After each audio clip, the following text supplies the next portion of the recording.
Muito boa tarde, sejam bem-vindos a mais uma edição do programa Museus e Companhia da ABC Portugal, um programa dedicado ao património em geral e especialmente aos museus, divulgando as suas coleções e atividades. Na passada semana tivemos com Marco Daniel Duarte, diretor do Museu do Santuário de Fátima, um museu de tutela da Igreja, mas também tivemos já museus de tutela municipal e da Administração Central. Hoje trataremos de um museu de associação, um museu dedicado ao mundo rural que urge preservar, quer o património material, mas também imaterial. Um museu de comunidade e para a comunidade. Trata-se do Museu Agrícola de Riachos, Torres Novas, e para isso temos a honra de ter connosco Luís Mota Figueira, seu diretor. O museu não é um local onde apenas se expõem objetos. O museu procura explicar contextos sociais, políticos, religiosos e muitos outros. Convidamos os ouvintes a conhecerem os segredos dos bastidores dos museus e, sobretudo, as pessoas que neles trabalham. O meu nome é Gonçalo Cardoso e já sabe, estou convosco às segundas-feiras a partir das 13 e depois aos sábados pelas 18 horas teremos a reposição do programa Museus e Companhia. Até já!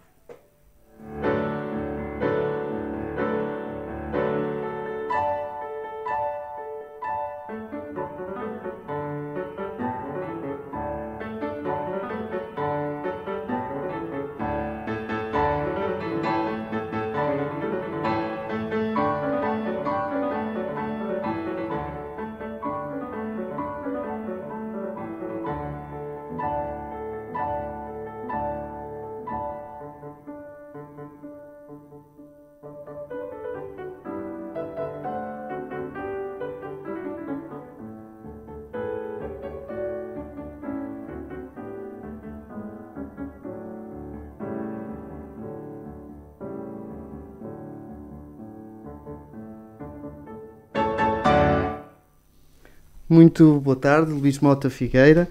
Bem-vindo à ABC Portugal, a Orem, e obrigado por ter vindo propositadamente a Orem para aqui estar connosco neste programa.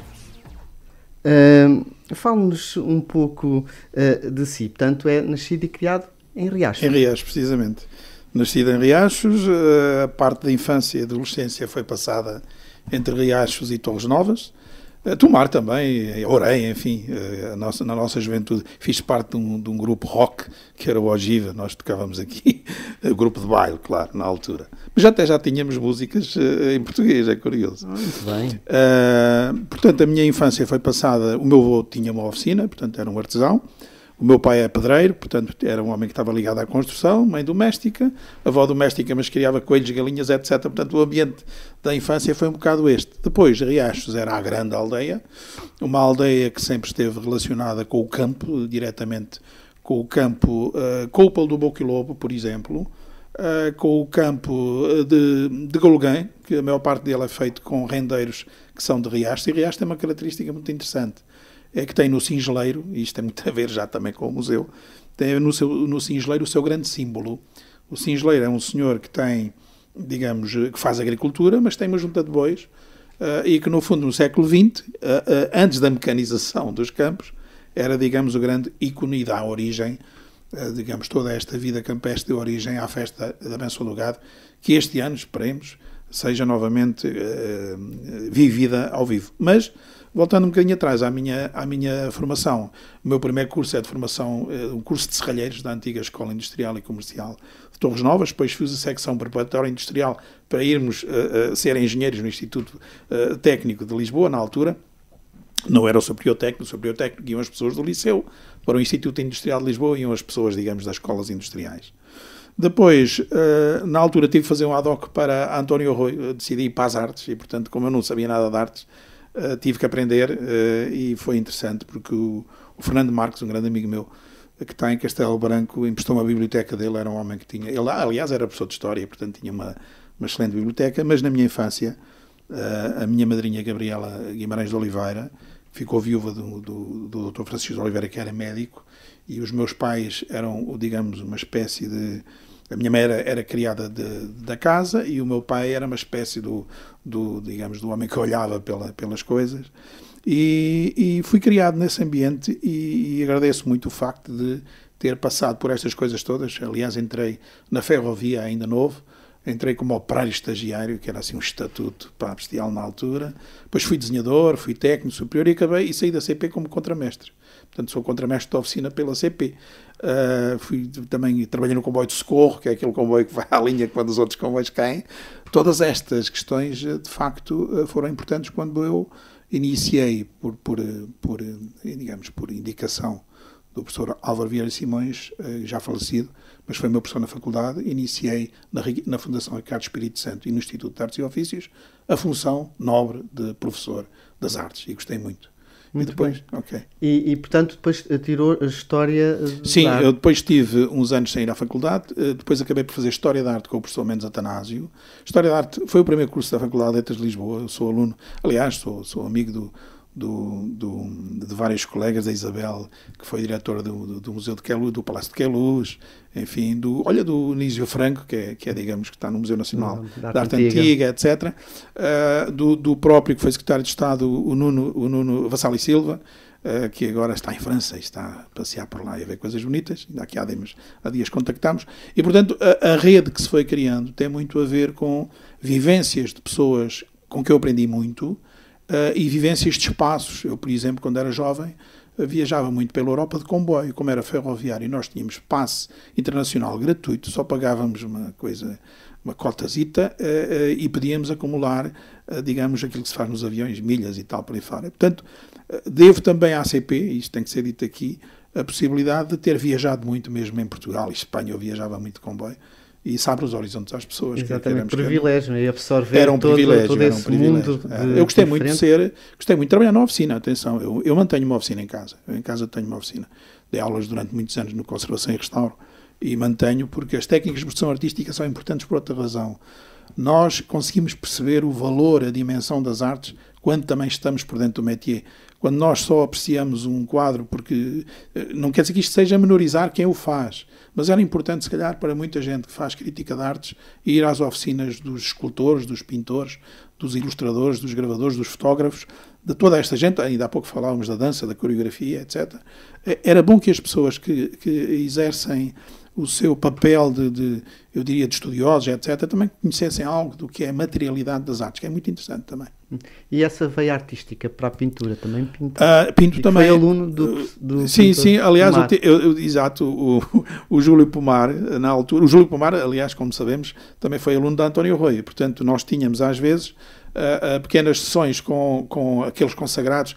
Lembro-me, por exemplo, da geometria gestiva do professor Matos Simões, enfim, uma série deles.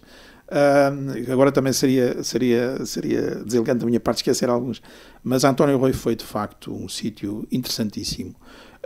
E um dos aspectos também que tem a ver com isto é o facto do meu pai ter um desenho da minha mãe com 23 anos que é uma coisa fantástica. Na altura chamava-se crayon. Portanto, o meu avô era uma espécie de MacGyver no tempo dele, ou seja, o meu avô tinha uma oficina. Com 32 anos ficou sem uma perna, porque ele trabalhava numa casa agrícola, José Antunes Barroso, lá em Riacho. A perna foi cortada por uma galera carregada de trigas, as éguas assustaram-se, enfim, etc. Teve em São José, amputaram-lhe a perna e ele, com 32 anos, teve que dar uma volta inteira à vida dele. Claro que a minha avó tinha galinhas, coelhos, etc. e fazia parte da economia da casa também, e o meu avô tinha uma oficina onde fazia cordas, onde reparava, fazia uma coisa muito engraçada, os fogareiros. Ele já fazia economia circular na época, sem saber. Havia panelas, daquelas panelas esmaltadas que se estragavam, que iam um furo e tal, por aí fora. Como não havia tecnologia para repor digamos, o esmalte, havia tecnologia para modificar aquilo e fazer um candeeiro, um bocadinho de estupidez, fazer um fogareiro a lenha. E, portanto, essas habilidades manuais eu sempre convivi com elas quando era pequenito. Já agora só aqui um pequeno reparo. O Pedro Santos, não sei se nos vai ouvir que está no CRIT, é um grande dirigente do CRIT, foi meu colega quando nós tínhamos os nossos 11 anos na oficina do Zé Gato, que era uma oficina metalomecânica onde aprendemos fundição de metais, por exemplo. Éramos os dois miúdos. Eu chateei em casa, eu queria ir para lá, ele também. O pai dele também era uma pessoa ligada às obras. E essas, quer queiramos, quer não, essas experiências de passar pelas pessoas e pelas coisas das pessoas, para mim é muito importante. E a nível da carreira do ensino, no ensino superior, onde é sim. No Instituto Politécnico de Tomar? Exato. Eu comecei a dar aulas, como disse há pouco, no Instituto de Artes e Ofícios. Dava desenho de ornato. O desenho de ornato tinha sido uma disciplina que tinha sido abandonada pela Fundação, que tinham morrido, enfim, por razões naturais de vida, e o mestre Luís Manuel, que era cinzelador, tinha muito trabalho de cinzelagem, porque era ele que dava o desenho do ornato, e o professor Álvaro Vieira Simões dava lá a História da Arte, um dia chega à faculdade e pergunta: quem é que aqui tem hipótese de não sei o que para aí fora? Você não tem o curso de António Leite? Tenho, professor. Então você temos que conversar e tal. E foi assim, foi quase uma imposição de um professor, quer dizer, no bom sentido, como é evidente, a memória dele está sempre presente na minha vida. Mas o professor Álvaro Vieira Simões, depois eu fiz uns desenhos, ele viu, não sei o que, porreiro. E comecei a dar aulas no Instituto de Artes e Ofícios. Entretanto, dei também tecnologias aplicadas, uma vez que era operário e sabia de metais, porque a gente trabalhava com metais. E depois fui para a Escola Superior de Artes Decorativas, que na altura era no Palácio das Portas do Sol, portanto no Museu da Fundação.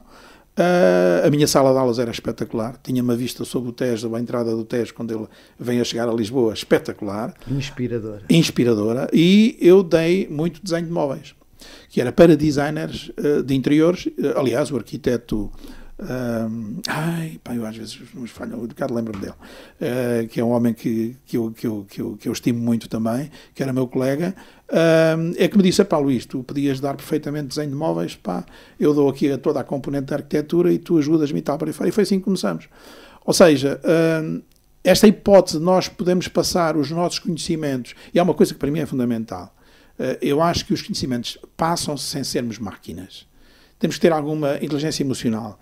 E eu fui muito feliz na Fundação Ricardo Espírito Santo, devo confessá-lo. Aliás, eu ia para as oficinas com os mestres, e o mestre Abrantes, também já falecido, só me dizia assim: você é o único professor, vem para aqui sujar, vamos, e tal. E eu adorava trabalhar com ele, e aprendi muito com ele. O mestre Leão na carpintaria, o mestre Luís Manuel na cinzelagem, o mestre Fusco na fundição, aprendi com aquela gente toda.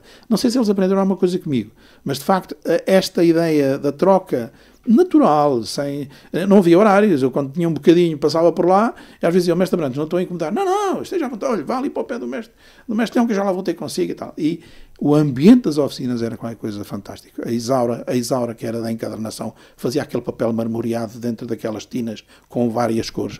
É uma mestre espetacular. Ela punha aquilo como se aquilo fosse, enfim, uma coisa mecânica, mas não era. Ela fazia aquilo.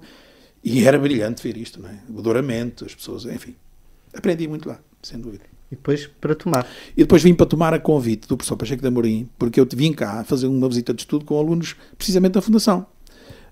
E na altura a doutora Luísa Cunha Rego era a diretora do IAO.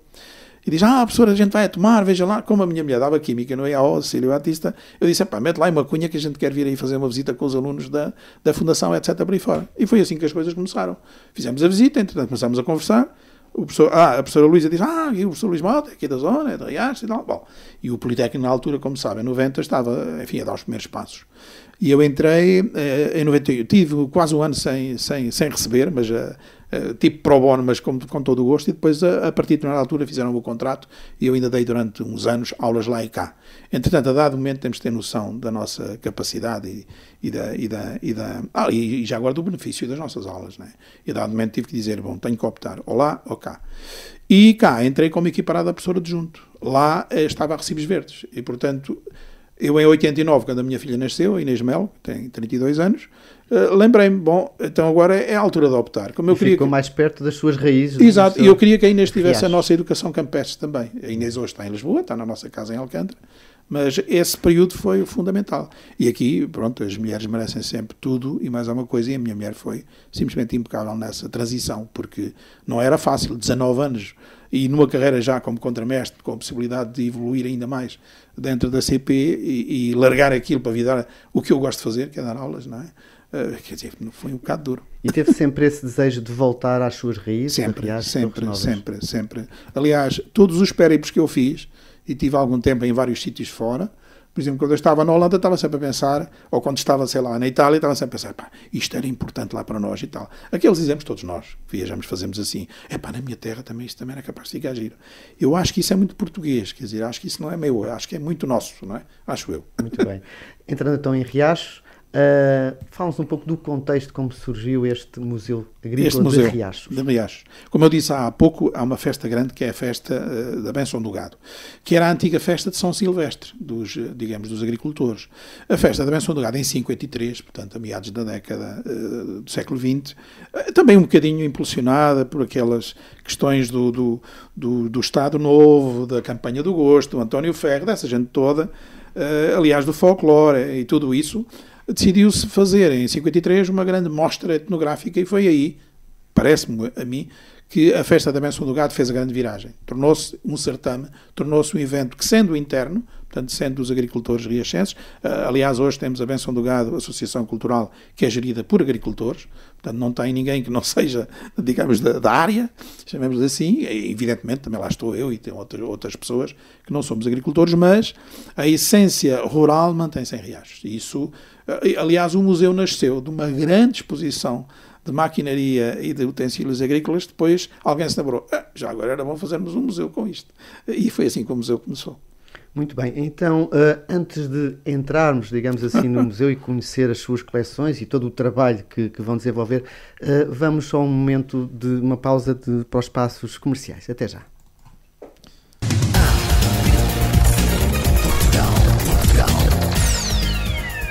ABC Portugal 92.3 FM.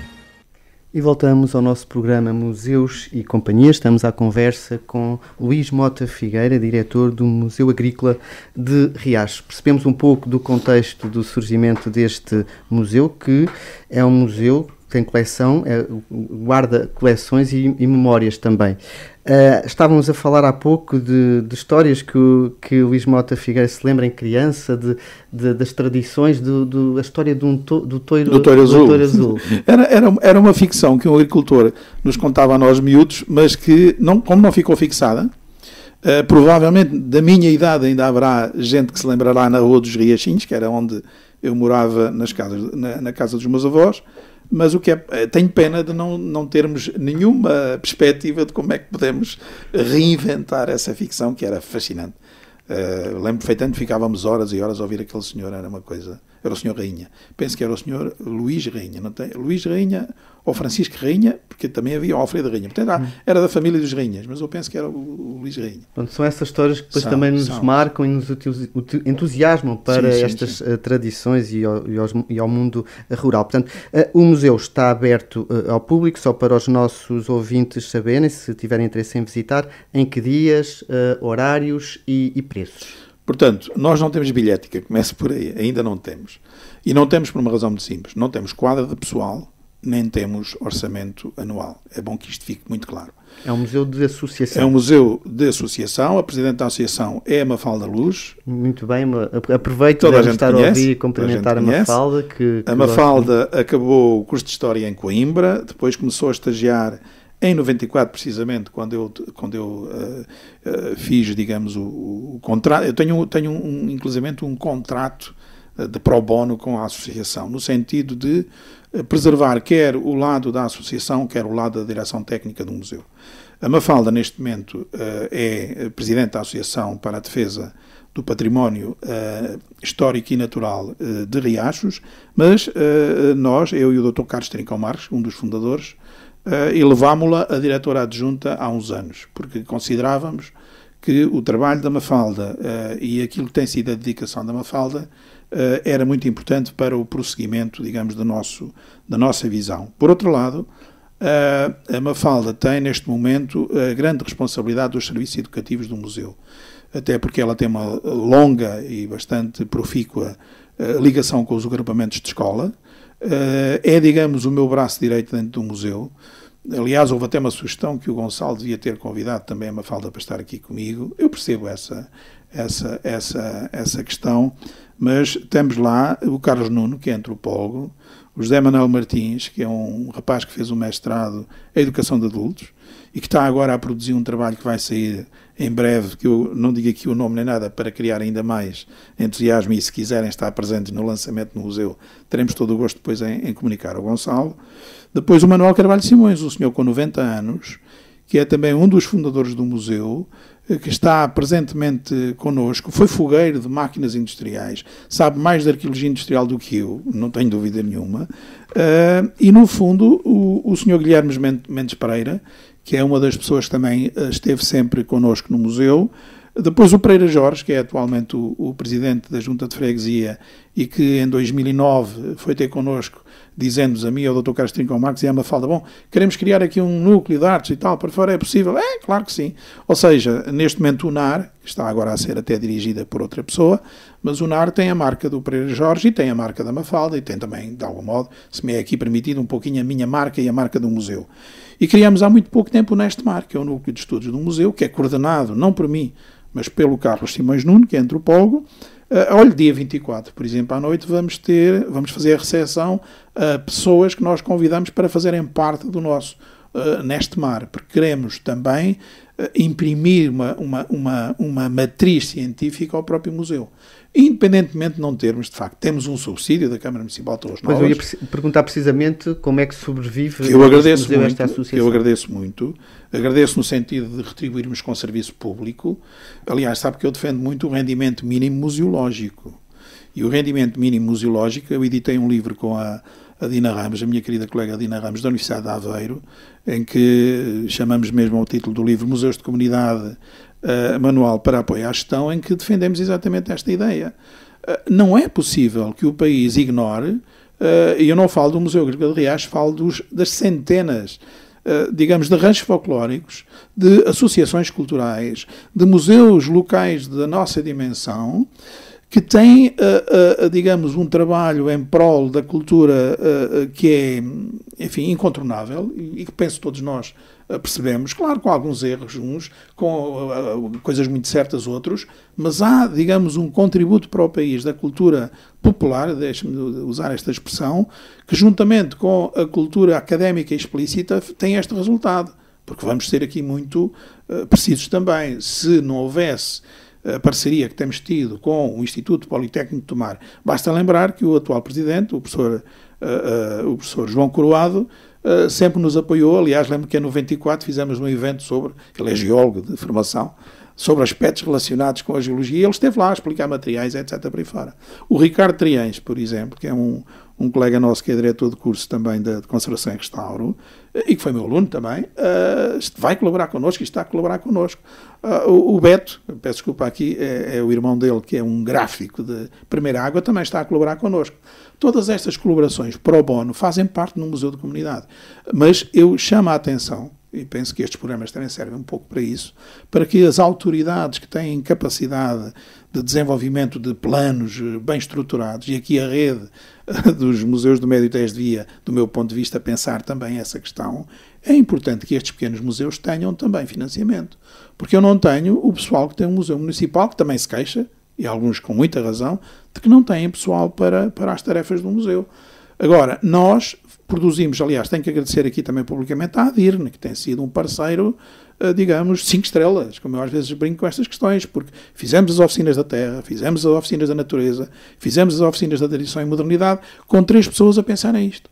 O presidente Pedro Ferreira, da Câmara de Torres Novas, o engenheiro Jorge Rodrigues, da ADIRN, e este seu amigo, que numa tertúlia jantámos uma vez, e eu fui metendo um bocadinho aquela ideia de que talvez fosse bom fazermos, porque eu partilho muita coisa, eu gosto desta ideia da partilha, porque, vamos lá ver, se nós formos capazes, trabalhando em comunidade, aliás, como o meu amigo o Gonçalo está a fazer neste momento, né? Se nós formos capazes de usar as nossas competências e também já agora integrarmos um pouquinho naquilo que são as necessidades da nossa comunidade, isso tem que ser visto também como algo que é natural, como, por exemplo, quando eu era miúdo, precisava de apanhar boleia para Torres Novas e tinha muita gente dos Riachos que me davam boleia no carro. E era um pro bono, diferente do de hoje, mas eu agradeço, por exemplo, ao Marmelo, que era bancário, que levava a caspada toda no carro dele para Torres Novas e, à volta, dizia-nos às vezes, se vocês estiverem lá, eu trago-vos para os Riachos. Esta ideia é muito comunitária, como o Gonçalo sabe, não é? Um museu de muito boas vontades. Sim, boas vontades. Mas eu insurjo-me um bocadinho contra aquela que dizer, é um trabalho de calores muito bem feito. Não. É um trabalho profissional, cientificamente irrepreensível. Eu dou a cara para o bem e para o mal. E, portanto, o meu nível de exigência para comigo próprio é aquele que eu consigo transmitir, porque, por exemplo, o Manuel Carvalho Simões, que é uma pessoa que não tem estudos, habilitações académicas superiores, é aquele homem que me ensina como é que eu hei de pôr as faixazinhas do bunho para se fazer uma boa esteira. Aquela competência é ele que a tem. Quer dizer, eu posso até fazer desenhos muito bonitos, faço fotografias ótimas, faço uma bela descrição, faço uma ficha técnica, sou muito bom a fazer aquilo, Mas sou uma pessoa das ciências sociais, não é? Quer dizer, agora, ele que mexeu naquilo e que sabe fazer, diz-me, eu sou o Luizito, pá, a maior parte daquela malta, embora tenha gesto. Olha que isso não é assim, pá, olha que isso, o cordel tem que ir por este lado, a pedra tem que se meter daquele lado. E estas coisas, quer queiramos, quer não, criam cimento entre as pessoas. Cimento no bom sentido. São essenciais. São essenciais, sem dúvida. Vamos ao edifício. Portanto, o edifício... é um antigo lagar. Um antigo lagar. É aí que surge o Museu Agrícola de Riachos. Como eu disse há pouco, o museu surgiu dessa grande exposição etnográfica com 3 ou 4 pessoas fundamentais. Espero não me esquecer de nenhuma. O Dr. José Marques, que foi o grande doador do espólio do museu e do próprio espaço, portanto, o espaço onde está o museu era um antigo lagar de azeite, portanto, onde eram as tulhas, nós temos o auditório, portanto, convertemos aquele auditório. Tenho que deixar aqui uma nota também para o Fanha, que foi um colega nosso que trabalhou muito connosco enquanto funcionário do município de Torres Novas, e o presidente António Rodrigues dispensou-me para as sextas-feiras nos ajudar com algumas obras, o que foi, digamos, uma grande ajuda também, e estas notas não podemos esquecê-las. Mas o doutor José Marques, o doutor Carlos Trincão Marques, advogado, falecido há uns anos, e era, digamos, a alma mater daquele museu, eram aqueles dois, juntamente com mais alguns. O Julião Antunes da Luz, vendedor de automóveis, né? O António José, que era funcionário da PT, o José Barroca, o José Barroca Antunes, que era empresário de construção civil, e toda uma série de gente que estava, onde estava também já o Sr. Guilherme, e toda uma série de gente que foi estando. Eu tenho pena de não dizer aqui os nomes todos, mas a minha memória já não é o que era. Mas o que eu quero aqui salientar é que o museu, como eu às vezes brinco e digo, é de todos e não é de ninguém. Ou seja, eu estou lá temporariamente enquanto diretor do museu, mas isso não me dá o direito de eu fazer o que muito bem quero e entendo sem ouvir os outros. E nós ouvimos sempre os outros, mesmo até aquelas críticas que são, algumas delas até jocosas, as outras até contraditórias, e que nos tentam dizer, isso não presta, etc. Nós aguentamos tudo isso porque somos um corpo. Quando há uma crítica ao museu, não é a Mafalda nem a mim, é uma crítica a um grupo de pessoas. A comunidade. E a comunidade revê-se perfeitamente naquele espaço. Revê-se, eu acho que gosta mesmo do nosso museu, embora às vezes, faz lembrar aqueles namorados às vezes com arrufos, embora às vezes eles dizem, o museu tal, mas eles adoram. Quando nós temos, por exemplo, agora nas oficinas da natureza fomos obrigados a criar um forno. O Pereira Jorge e o Serra é um pedreiro, primeira água, que foi meu colega de escola e que de facto temos uma ótima relação. O Zé Luís Serra, que é um cantor espetacular na igreja, tipo tem uma voz espetacular. O meu sogro, o Joaquim Batista, dizia-me, aquele tipo, se estivesse num coro, num seminário, era um espetáculo. Porque o Zé Luís, pronto, é uma pessoa que tem uma voz magnífica. Ele e o Pereira Jorge decidiram, enfim, connosco, comigo, com a Mafalda, etc., decidimos fazer um forno para cozer o pão. E o que acontece é que a Mafalda, por exemplo, tira muito partido de mais esse equipamento interno. Claro que sacrificamos aqui um bocadinho ao museu, mas eu não sou nada adepto de um museu muito bem climatizado, muito bem arrumado e sem públicos. Eu sou adepto do museu, como já tivemos alunos do IPT, fizemos agora na cadeira que eu dou-lhes uma cadeira que é métodos de investigação para as ciências sociais, e decidimos ir visitar a Golguém e visitar o Museu Agrícola. Nem imagina, os miúdos que entraram agora no primeiro ano do IPT, no curso de Turismo e Gestão de Património Cultural, a alegria deles quando viram toda aquela organização e provaram o pão e essas coisas todas. Portanto, o pão cozido no museu ganha um significado para as pessoas que estão ligadas a isso. Aliás, os sogros do Pereira Jorge têm dado também esse apoio, e outras pessoas, e o NAR tem muita gente que mesmo anonimamente trabalha em várias áreas. Na área, por exemplo, estou a imaginar dos têxteis, do crochê. Aliás, aqui há tempos eu levei a Maradinha Gabriela, tinha lá umas meias, e eu levei umas meias para oferecer, que ela me tinha dado, olha, isto é para o museu, entretanto, nunca mais levei aquilo, e o que é facto é que uma das senhoras que faz essas rendas, etc., ficou maravilhada com aquelas meias que foram compradas em Vila Franca. Portanto, não são meias da nossa região, mas ela lá sabia os pontos todos e tal. Isto é fascinante. E em relação às coleções que estão expostas? As nossas coleções representam a ruralidade de que nós somos herdeiros, ou seja, a grande sala é a sala do Singeleiro. Tem o carro arriado com o trilho, com o labrego, com o arado, enfim, com tudo, com a grade de bicos, enfim, com tudo aquilo que eram, digamos, os apeiros que o Singeleiro colocava no carro e levava para o campo. Depois temos a galera era o transporte, eu diria que era o transporte quase GT da ruralidade, porque puxada por mulas ágeis, a galera era um excelente meio de transporte, quando, por exemplo, iam grupos de ranchos de senhoras, de mulheres para o campo, ou de homens que iam fazer trabalho de ceifa, fosse o que fosse.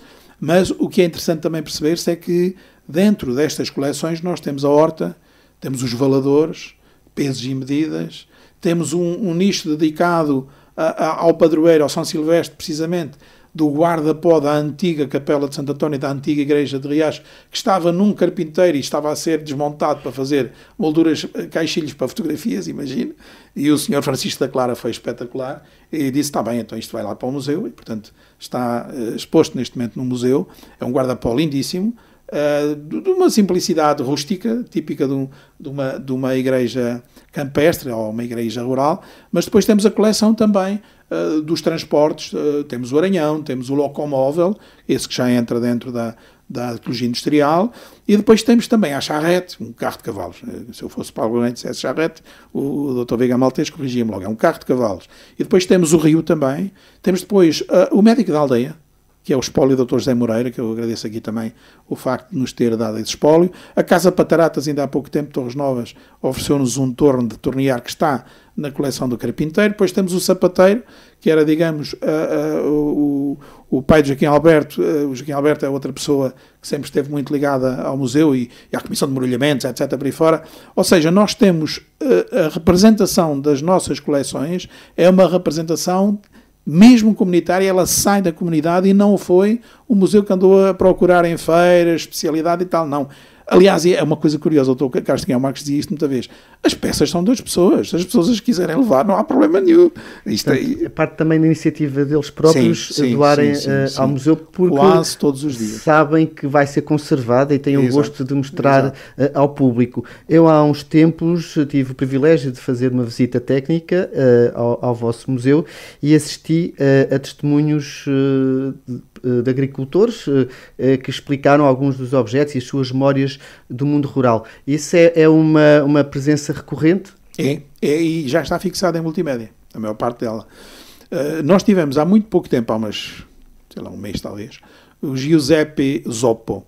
A vantagem de eu ser professor no IPT e de estar relacionado com uma cátedra, que é a Cátedra de Humanidades, que é coordenada pelo meu colega Luís Osterbeck, faz aqui um pouquinho a diferença também. Porquê? Nós damos aulas, eu dou aulas também no mestrado, que é o DICLAM, que temos jovens que vêm de todas as partes do mundo.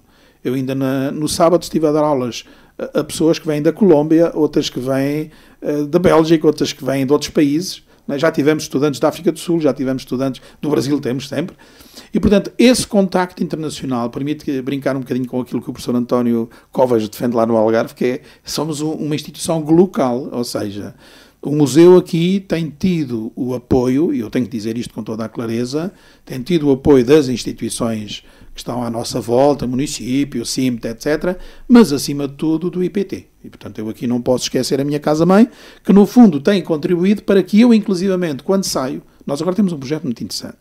Temos o Murarte, que é coordenado pela Ângela Ferraz, que também foi minha ex-aluna, juntamente com o Ricardo Triães, com o João, que é da parte da multimédia, que é lá de Riacho, João Luz, e com outras pessoas, estamos a criar algo que possa, de algum modo, traduzir também mais um novo contributo para a comunidade, que é o projeto Murartes. Portanto, eu quero explicar, tem a ver com nas ruas. Exatamente, porque por altura, e está ligado à festa da Benção do Gado, porque por altura da festa da Benção do Gado, toda a gente gosta de decorar a sua rua. Portanto, mas é uma coisa muito espontânea e não é, digamos, nada planeada. Atenção, as pessoas decidem, se houver um tipo que decide colocar lá vasos, como já aconteceu um ano, com pés de milho, os pés de milho não aparecem em vasos, mas ele decidiu que o vaso ficava bem. Quem somos nós para estar a dizer, não faz? Como outro tipo de decorações que se fazem nas ruas, que são inteiramente, a Rua de Sargaço, por exemplo, houve um ano, que há uns anos, numa das edições, tinha quase todas as profissões lá estavam representadas. Eu tenho imagens disso, recolhemos muitas imagens, o museu também tem, a Mafalda também faz, todos nós fazemos, o Capo, o Carlos Nuno, todos nós, o Joaquim Madeira, que é um grande fotógrafo também nosso amigo, o Carlos Lima, enfim, vou-me lembrando aqui de alguns. E nós conseguimos criar uma espécie de um imagético real, atenção, que é o imagético real, daquilo que efetivamente é o contributo da comunidade também para o museu. Vamos lá ver, o museu contribui a uma coisa, mas a comunidade contribui muito para o museu. Quando eles fazem, digamos, a decoração das ruas, estão a oferecer as ruas ao museu, quer dizer, eu entendo as coisas assim.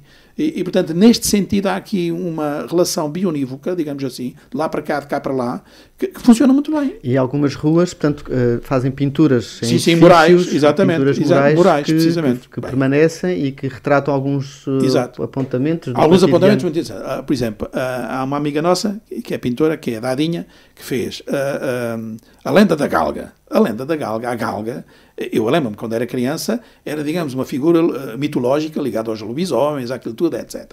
E a Galga aparecia por ali, dizia a malta. Claro, naquela altura, com luz a petróleo, sem luz elétrica, etc., tudo o que fosse sombra parecia qualquer coisa do outro mundo. E, portanto, é neste imaginário, nesta imagética, que a maior parte das pessoas que estão ligadas, por exemplo, ao NAR e ao museu, também trabalham. Temos, por exemplo, mesmo junto ao espaço do NAR e do museu, um senhor que é do entroncamento, nem sequer é de Riachos, que agora peço desculpa não me lembro o nome dele, mas que fez uma pintura mural espetacular sobre o namoro, digamos, à porta, etc. Recordo-me coisas deste ano, está a ver? Sim, sim. E, portanto, aí temos o Violante, que é o grande artista, que agora até está a trabalhar penso eu, com aquela loiça da Marinha Grande, não sei agora. Mas é ilustrador também pinta, digamos, cerâmica artística foi aquela Sociedade de Viseu que comprou, já me lembro. Vista Alegre. E portanto, nós temos muita gente com muita criatividade naquela comunidade. E, portanto, também tiramos partido disso, como é óbvio, não é? O Violante tem, como sabe, obras aqui pela Braquinha, Santarém, etc. E, aliás, todo o mundo. Isso é importante também para nós.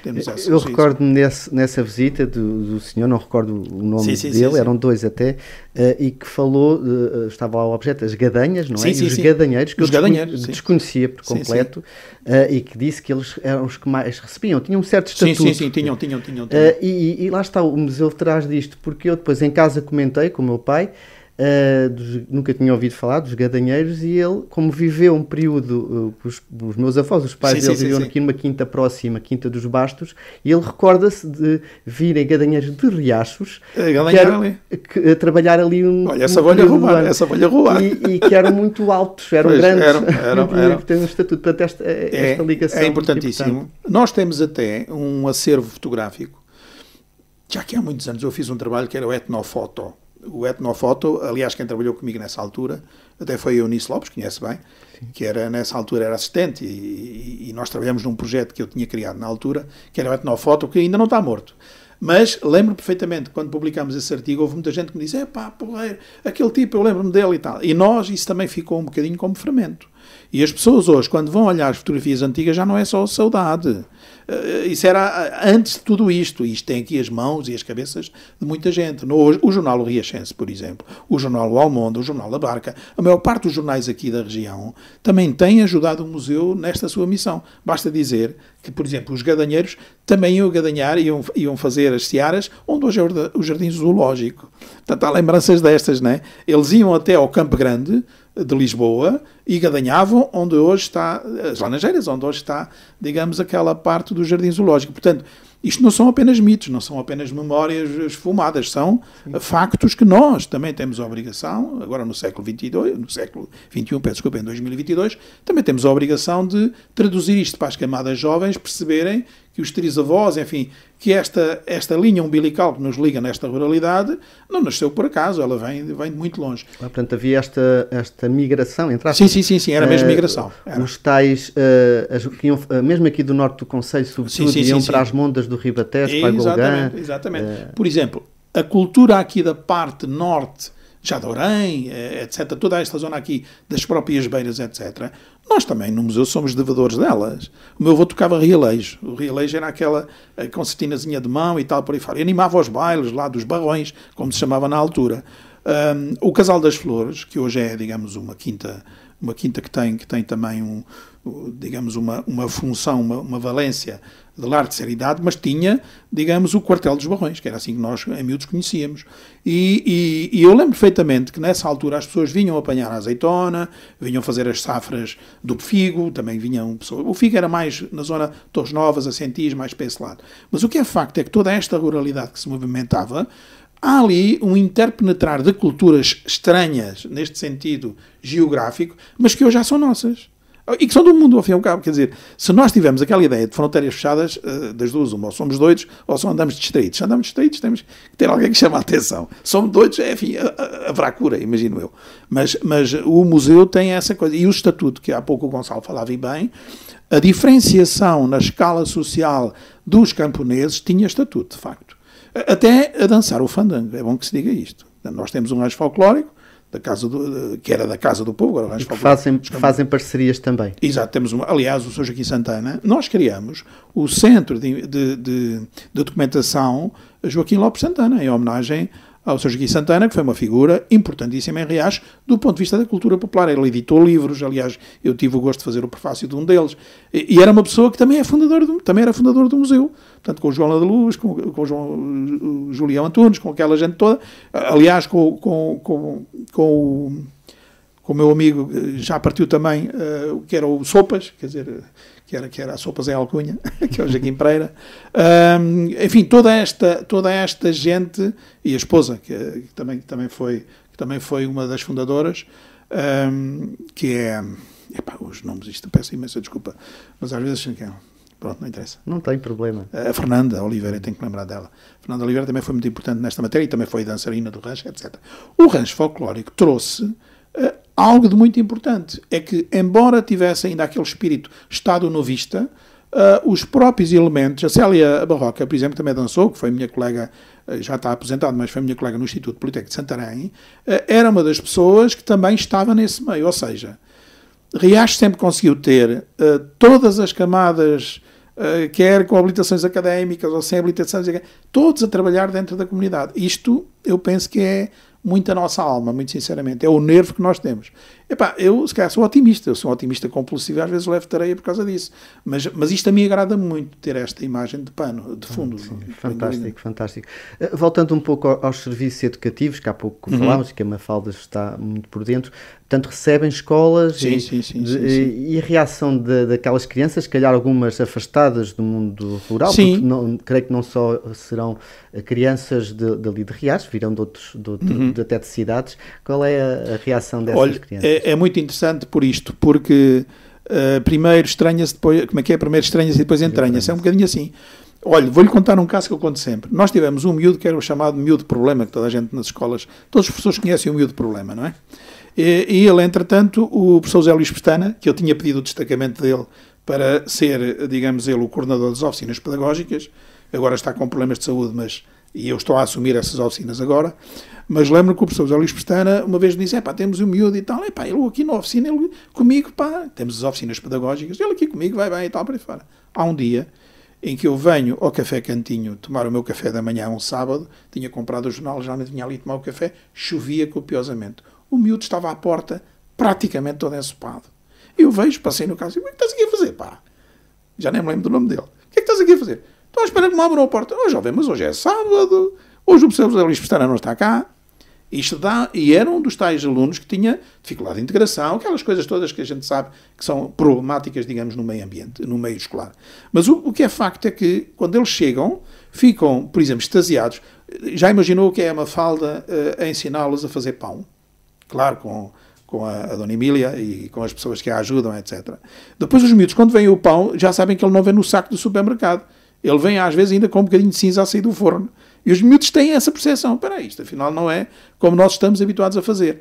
Quando nós criamos o organigrama do museu, houve pessoas, e eu criei esse organigrama logo em 94, houve pessoas que diziam, serviços de museologia e museografia, serviços de conservação e restauro, serviços educativos, serviços de promoção e turismo. Isso serve para quê? Isto é um museu, não é? Bom, eu também tive críticas dessas.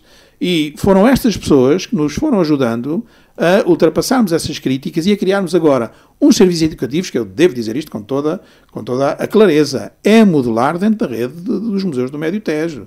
E aqui há muito trabalho da Mafalda, há algum trabalho meu, mas há muito trabalho da Mafalda, no sentido da integração que ela consegue fazer com os agrupamentos de escola, e já agora só aqui para nós que ninguém nos ouve, com a sensibilidade de alguns professores.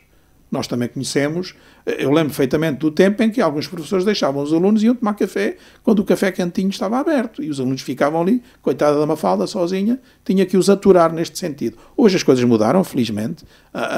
Os novos professores têm outra mentalidade. Têm uma mentalidade muito mais de... Não estou a dizer que os velhos eram maus, atenção, mas como eu vi, alguns destes casos são casos pontuais. Mas o que importa agora também perceber-se é, já agora, qual é a relação do museu com a escola? É uma boa interrogação. E eu gostava muito que nestes fóruns, como é a rede de museus, etc., isto fosse discutido, mas discutido com alguma profundidade, porque estamos sempre todos atrás do prejuízo do tempo, nunca temos tempo para debate. Fazem-se comunicações espetaculares, também as faço, como todos fazem, mas depois não temos tempo para debater as coisas. Eu espero que a Ana Carvalho e que o João Pinto Coelho, como coordenadores agora, penso que são eles que estão agora, não é? Sim, sim. E eu conheço muito bem a Ana e conheço muito bem o João, que eles nos ajudem também, e claro, com os outros colegas todos dos outros museus, nos ajudem a pensar um bocadinho qual é a nossa função social. Se ainda se mantém aquela cristalizada naquela declaração que nós temos do ICOMOS, não é? Se as coisas continuam assim, ou se de facto nós temos que pensar, agora que estamos a sair desta pandemia, se não temos que pensar no museu também como museoterapia. Museoterapia foi um teste até, foi uma tese de mestrado do Hélder Estevão, que é médico, que é enfermeiro no Hospital de Tomar. E que fez um trabalho muito interessante com o grupo dele e lá está, e é um dos meus consultores. Quando eu preciso de alguma coisa de saúde, museus, cultura, falo com o Hélder, que ele é muito bom nisso. Muito bem, estamos quase a terminar o nosso programa. Uma última questão, qual é o seu sonho para o Museu de Riachos? Um sonho com uma palavra, continuação. Esse sonho para mim é fundamental. Muito bem, muito obrigado, Luís Mota Figueira. Eu é que agradeço. Foi uma honra tê-lo aqui neste programa e muitos parabéns pelo seu trabalho e pela toda a equipa que aqui já partilhou connosco. Um grande abraço museológico, ou seja, um abraço que se conserva. Caros ouvintes, despedimos por hoje e visitem logo que possam este Museu Agrícola de Riachos e certamente vão gostar de conhecer. Para a semana iremos falar dos museus de Tomar, aqui nossos vizinhos também. Estaremos à conversa com João Pinto Coelho. Já sabem, Museus e Companhia, às segundas-feiras, a partir das 13, aqui na ABC Portugal 92.3 FM. Obrigado e até lá.